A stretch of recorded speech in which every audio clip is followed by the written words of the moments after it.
মানে আমরা আবার তোমার সাথে কি করলাম? আমরা কি করলাম তোমার সাথে মালতী? তবে শোন, তখন অমলপুর গ্রামের জমিদার বাড়ির নাম সবাই এক ডাকে চিনত। আমি ছিলাম গিন্নিমার খাস দাসী। একদিন জমিদার বাবু গিন্নিমার সাতনলি হার চুরির অপরাধে চাবুক মারতে মারতে গোটা গ্রামের মানুষের সামনে নিয়ে গিয়ে ফেললেন।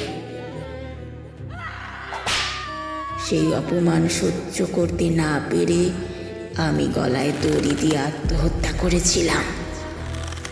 আর সেই দিনটা ছিল কৌশিকী অমাবস্যা। সেদিন মৃত্যুর আগে শপথ নিয়েছিলাম, এই বংশকে নির্বংশ করবই। তাই প্রত্যেক 7 বছর পর পর কৌশিকী অমাবস্যার রাতে আমি ফিরে আসি। কিন্তু এতে আমার দোষ কোথায়? কারণ ওই জমিদার বাড়ির রক্তই বইছে তোর শরীরে।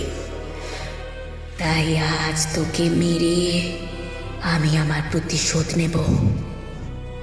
না না, মেরো না আমায়, মেরো না। মরতে তো তোকে হবে। এই বংশের শেষ কুলপ্রদীপ যে তুই।